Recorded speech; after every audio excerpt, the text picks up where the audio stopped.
Hello students, आज हम लोग क्लास 12 फिजिक्स के फर्स्ट चैप्टर में गॉस लॉ या गॉस थ्योरम को डिस्कस करने जा रहे हैं। गॉस लॉ क्या होता है? किसी भी क्लोज सरफेस के या किसी भी क्लोज सरफेस से पास होने वाला टोटल इलेक्ट्रिक फ्लक्स जो होता है वह उस क्लोज सरफेस के अंदर टोटल जितना चार्ज होता है उस चार्ज का 1/ε0 टाइम्स होता है फ्लक्स। ठीक है, यानी कि total flux of that close surface is equal to 1/ε0 times to the total charge inside that surface. तो इस तरह से हम लोग कह सकते हैं कि फाई जो नेट होगा, phi net means total flux equal to integration over close E dot D S, जो कि क्यू इन अपान में ε0। क्यू इन का मतलब है कि उस सरफेस क्लोज सरफेस के अंदर टोटल जितना चार्ज होगा उस चार्ज को 1/ε0 से मल्टीप्लाई कर दिया गया है, जहाँ पे ε0 permittivity of the free space है, एयर है, जिसकी वैल्यू 8.85 इंटू 10⁻⁻12 कूलम स्क्वायर पर न्यूटन मीटर स्क्वायर होता है। अब हम लोग इसका प्रूफ देखते हैं। प्रूफ जैसे मान लीजिए कि ये कोई एक स्फीरिकल सरफेस है जिसका सेंटर O है और इस सेंटर से इसकी जो रेडियस है वो R के द्वारा रिप्रेजेंट की जा रही है और हमें इस क्लोज सरफेस में कुल कितना इलेक्ट्रिक फ्लक्स है वो हमें कैलकुलेट करना है। तो अगर इस सेंटर पे कोई एक पॉजिटिव क्यू चार्ज रखा जाए तो पॉजिटिव क्यू चार्ज से होकर जाने वाला जो इलेक्ट्रिक फील्ड होता है वह आउटवर्ड होता है। तो यहाँ से इलेक्ट्रिक फील्ड जो होगी वह इलेक्ट्रिक फील्ड का डायरेक्शन कुछ ऐसे होगा। हमेशा पॉजिटिव चार्ज जो होता है आउटवर्ड इलेक्ट्रिक फील्ड बनाता है, आउटवर्ड, तो इसका डायरेक्शन कुछ ऐसा ही रहेगा आउटवर्ड डायरेक्शन में। अब यहाँ पे इसके सरफेस पे कहीं भी एक छोटा सा हमने सरफेस कंसीडर किया, जैसे मान लीजिए कि यहाँ पे एक सरफेस मैं इस तरह से कंसीडर कर लेता हूँ, ये सरफेस हमने कंसीडर कर लिया और इसका जो एरिया है वह हमने मान लिया कि ये ds है। जो सरफेस एरिया होती है वो भी वेक्टर क्वांटिटी होती है और उसका डायरेक्शन एरिया वेक्टर के द्वारा रिप्रेजेंट किया जाता है और वह हमेशा सरफेस के परपेंडिकुलर होता है। जैसे मान लीजिए ये सरफेस है तो इसके ठीक परपेंडिकुलर ये क्या होगा, इसकी एरिया वेक्टर का डायरेक्शन होगा। तो यहाँ पे एरिया वेक्टर अगर इसका डायरेक्शन लें तो इसका डायरेक्शन इस सरफेस के ठीक परपेंडिकुलर होगा और ये परपेंडिकुलर इस तरह से होगा। इसको यदि मैं एन कैप से रिप्रेजेंट करूं और इलेक्ट्रिक फील्ड का डायरेक्शन ये डायरेक्शन है जो आउटवर्ड है इस पॉजिटिव क्यू चार्ज से और इसको ई से डिनोट कर रहा हूं मैं। तो यहाँ पे एरिया वेक्टर और इलेक्ट्रिक फील्ड के बीच में जो एंगल है थीटा, उस थीटा की वैल्यू 0 डिग्री हो जाएगी क्योंकि दोनों का डायरेक्शन क्या है, सेम है।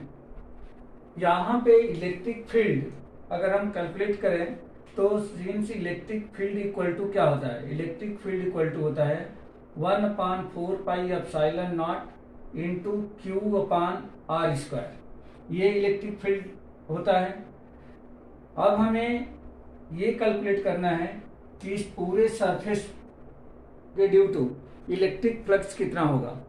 तो इलेक्ट्रिक फ्लक्स हमें कैलकुलेट करना है since integration over close E dot ds। यहाँ पे इसी टाइप के बहुत सारे छोटे छोटे सरफेसेस पे हर जगह हम क्या निकाल लेंगे, इलेक्ट्रिक फ्लक्स निकाल लेंगे और उनको प्लस कर देंगे, जिसको हमने रिप्रेजेंट किया है इंटीग्रेशन के साइन से। तो यह टोटल इलेक्ट्रिक फ्लक्स यहाँ पे हमें मिल जाएगा। तो E dot ds equal to हो जाएगा integration over close E ds cos of theta. अब यहाँ पे थीटा इक्वल टू 0 डिग्री है क्योंकि एरिया वेक्टर और इलेक्ट्रिक फील्ड के बीच का जो एंगल है वह 0 डिग्री है। तो अगर थीटा को मैं 0 करता हूँ तो ये हो जाएगा integration over close E D S cos of 0 degree. यहाँ पे हम लिख सकते हैं कॉस 0 इक्वल टू कितना होता है 1, कॉस 0 इक्वल टू 1, तो ये हो जाएगा आपका integration over close E D S हो जाएगा, क्योंकि कॉस 0 की वैल्यू कितनी हो गई 1 हो गई। अब यहाँ पे आप ये देख रहे हैं कि ये जो कंसीडर किया है मैंने सरफेस, इस सरफेस की इसके सेंटर से यानी कि चार्ज से जो डिस्टेंस है वो आर है, और अगर मैं ऐसे ही इसके सरफेस पे हर जगह यदि मैं कोई स्मॉल स्मॉल सरफेसेस में कंसीडर करूं तो उन सबकी जो डिस्टेंस होगी से पॉजिटिव क्यू चार्ज से वो इक्वल होगी, जो कि रेडियस के इक्वल होगी। तो इसका मतलब ये हो गया कि हर पॉइंट पर इस स्फीयर के सरफेस के हर पॉइंट पर जो इलेक्ट्रिक फील्ड होगा वह इलेक्ट्रिक फील्ड क्या होगी कांस्टेंट होगी। तो इसका मतलब ये हो गया कि यहाँ से इलेक्ट्रिक फील्ड ये कांस्टेंट हो जाएगा, तो इलेक्ट्रिक फील्ड बाहर आ गया, और integration over close D S, S के रिस्पेक्ट में यदि 1 को इंटीग्रेट किया जाए तो ये होता है ई इंटू एस, जहाँ पे एस क्या है तो एस सरफेस एरिया है, और एस किसकी सरफेस एरिया है तो इस स्फीयर की है। तो स्फीयर की surface area S equal to होता है 4 पाई आर स्क्वायर, जहाँ पे आर इसकी रेडियस है। तो अगर मैं यहाँ पे इसको ट्रांसफर कर दूं तो ई की वैल्यू ई इक्वल टू यहाँ पे दे रखा है, ई इक्वल टू दे रखा है 1/4 pi epsilon naught, 1/4 pi epsilon naught into Q upon R square into S equal to 4 pi R square है। तो यहाँ पे इसको 4 पाई आर स्क्वायर रख दिया जाए तो 4 पाई से 4 पाई कैंसिल हो जाएगा, आर स्क्वायर से आर स्क्वायर कैंसिल हो गया, और इधर बच गया therefore integration over close E dot D S equal to Q upon epsilon naught. तो यहाँ पे क्यू जो था वह इस स्फेरिकल सरफेस के इन साइड में टोटल चार्ज था, और उसमें 1/q0 का मल्टीप्लाई किया गया है। तो इस तरह से यहाँ पे F net sorry phi net total net electric flux equal to integration over close E dot D S equal to Q upon epsilon naught होगा। तो बेटा यही इसका प्रूफ है। गॉस थ्योरम को यदि प्रूफ करना है तो आपको इस तरह से प्रूफ करना होगा, ठीक है। अब हम लोग गॉस थ्योरम से रिलेटेड कुछ इंपॉर्टेंट पॉइंट्स को डिस्कस करेंगे।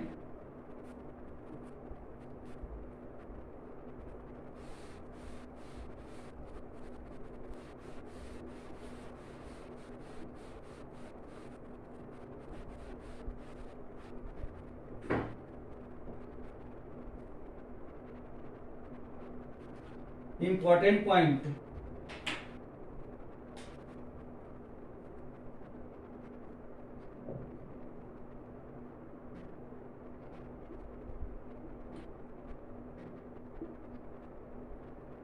इंपॉर्टेंट पॉइंट में सबसे फर्स्ट है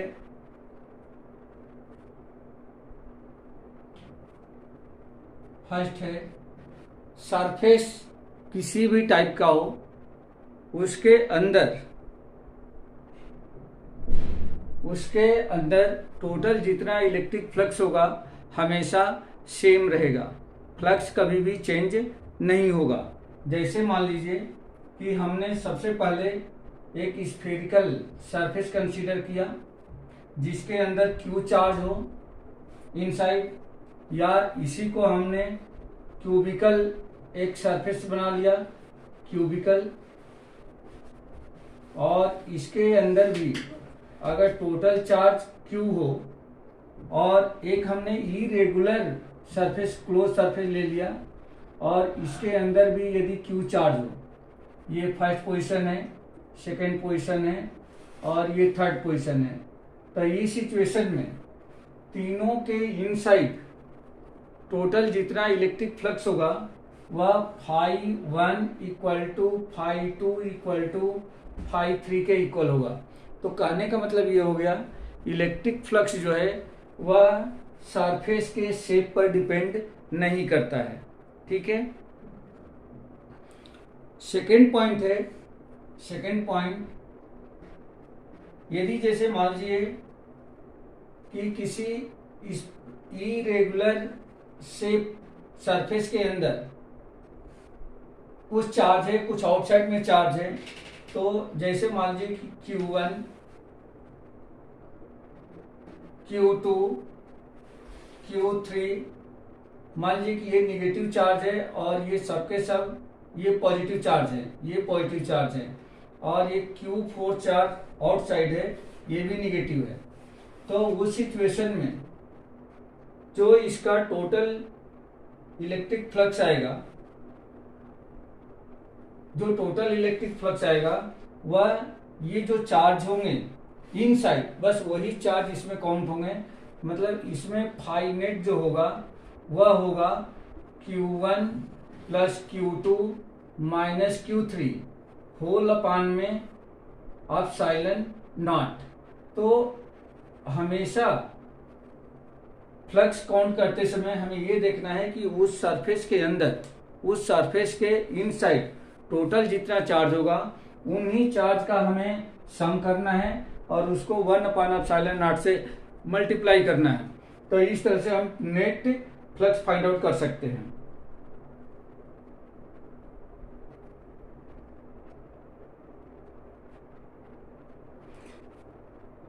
थर्ड पॉइंट है, जैसा मान लीजिए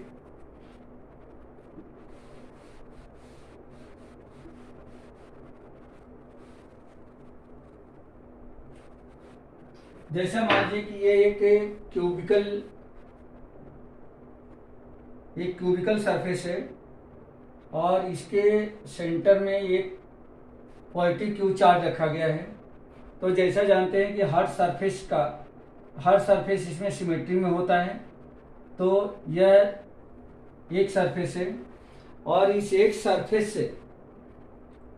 सरफेस से होकर जाने वाला कुल कितना इलेक्ट्रिक फ्लक्स होता है, यह electric flux phi equal to होता है 1/n इंटू Q/एप्सिलॉन नॉट।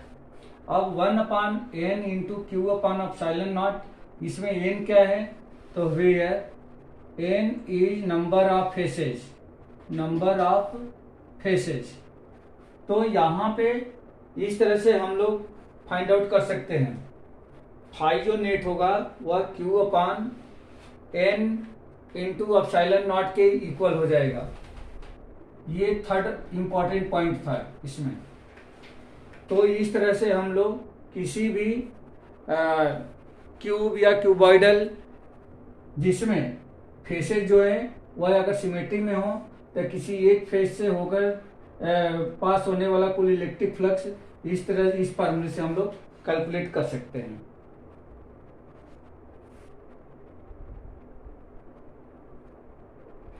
तो स्टूडेंट्स, इस वीडियो में बस इतना ही। नेक्स्ट वीडियो में हम लोग गॉस थ्योरम के कुछ एप्लीकेशन को डिस्कस करेंगे।